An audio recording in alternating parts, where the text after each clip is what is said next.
Welcome to Capshine, a revolutionary learn it together English fluency program. With Capshine, we promise you that you will have a brand new you in 6 months or less. Capshine programs are easy, quick, fun, affordable, and effective. In today's video, we are going to learn how to sound more fluent and proficient by avoiding some very basic words. I did that on purpose. Words like very, to, and really is often overused when we speak.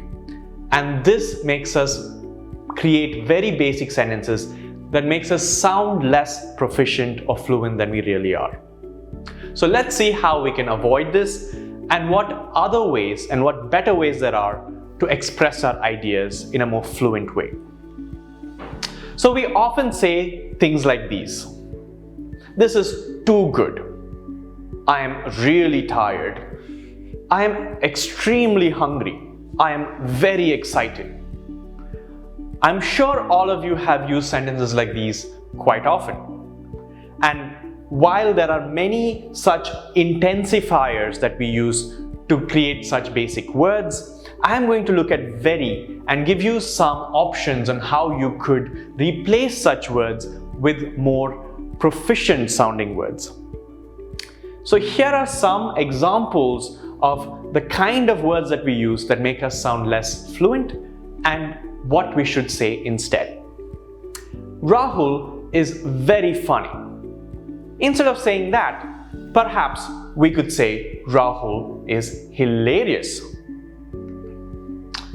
My first year of college was very hard, or maybe your exam was very hard.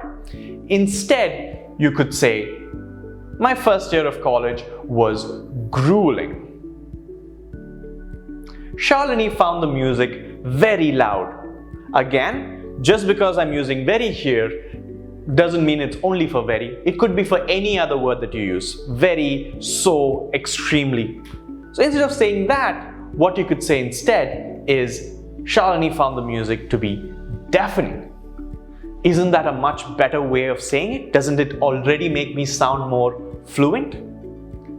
Let's look at some more. Shyam was shocked that even a very small house was beyond his budget. I'm sure we've all been in that situation. Instead of saying very small, a much better way of saying it is petite. While there are other words we could use instead of petite, like tiny, I'm saying petite because it sounds really nice. Anand was very weak. He couldn't hold a cup. Instead of saying very weak, can you think of any other way to say it?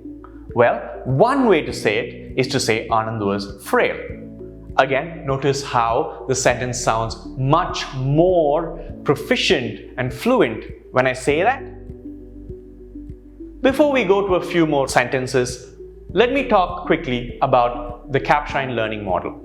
As part of Capshine, our students get speaking opportunities, personal coaches, and they get to speak and practice and learn as a group.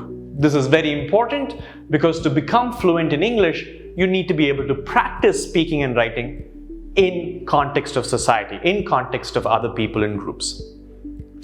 You also receive customized feedback, monthly fluency trackers to know exactly where you are at every stage, live classes that teach you basics of foundational skills and other important grammar concepts, and of course daily micro lessons that will keep you engaged throughout every day so that you're always learning and you're always improving. Let's get back to some more examples.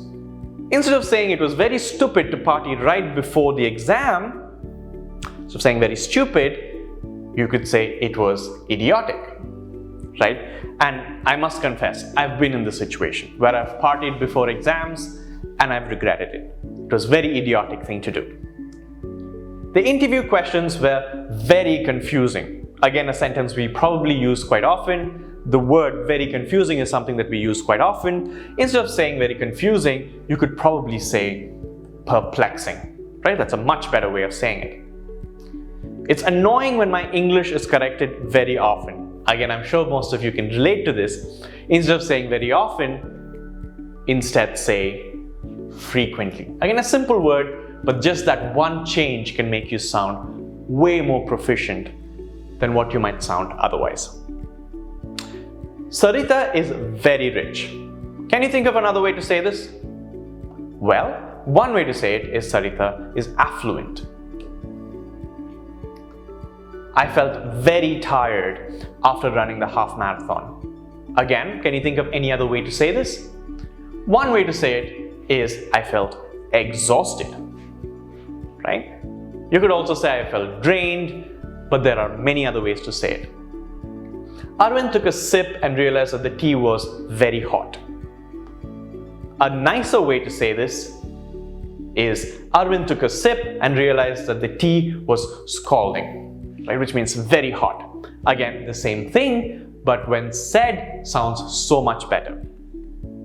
Mithun left the movie because it was very boring. Again, very boring is something that we say quite often. Instead of that, you could probably say dull. Now remember that dull can be used in various ways. In this case, dull means boring. Dull could also talk about someone who's not very intelligent, right? So the context does matter here. Saroj speaks very well. Again, very well is a couple of words that we use quite often. Instead, say superbly. Saroj speaks superbly. Kavita excels at most things. She is very clever. Is there a way to say this in a more fluent way? Well, you could say Kavita excels at most things. She is brilliant. Great. Let's look at a few more words and a few more examples where you could avoid using very, so, extremely, and instead use more precise words that make you look more fluent. Instead of very nervous, say apprehensive. I was apprehensive about the test results because I partied all night. Very sharp, as in intelligent. Instead of very sharp, say keen. His child is quite keen. He picked up algebra when he was 5 years old. Very painful. Instead of very painful, say excruciating. John got bit by a snake and it was excruciating, right? Again, notice how it sounds so much better. Well, not the snake bite, but at least the sentence. Very scared, petrified. Instead of saying very scared, you could say petrified. For example, Jason was petrified that there could be a monster underneath his bed. Instead of saying very ugly, you could say hideous. The house that he wanted to buy looked quite hideous. Great! I hope you learned something informative today. Make sure you continue replacing very, extremely, and so with better words. Do like and subscribe if you like the content and want to see more such videos. Make sure you check out capshine.com and download the app. Thank you.